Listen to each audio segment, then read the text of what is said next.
ลงนี้เพลงแต่งเองเนาะแต่งเองของเองมอบให้กับหมู่เพื่อนจบแล้วจากวันนี้บ่มีอีกแล้วเพราะว่าเฮาคือปีสุดท้าย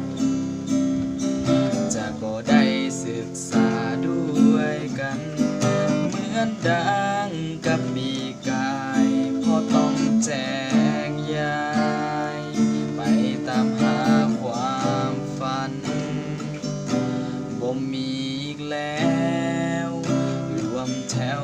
ทุกๆวันจันทร์คงบ่มีวันนั้นหยอกกันเวลาห้ำเหียนอาจบ่มีเพื่อนแท้ช่วยกัน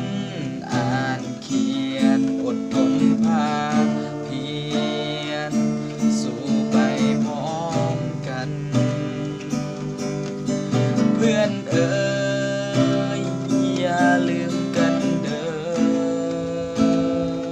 ให้คิดฮอดเสมอวันวานผ่านมาเพื่อนเอ๋ยจงจำคำสัญญา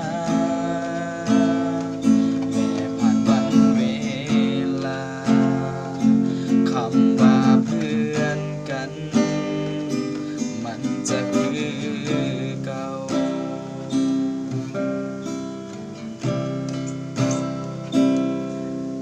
เพื่อนเอ๋ยอย่าลืมกันเด้อ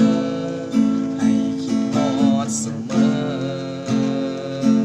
วันวานผ่านมาเพื่อนเอ๋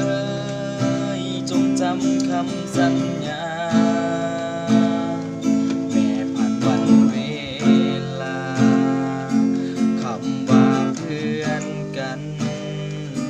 มันจะคือเก่า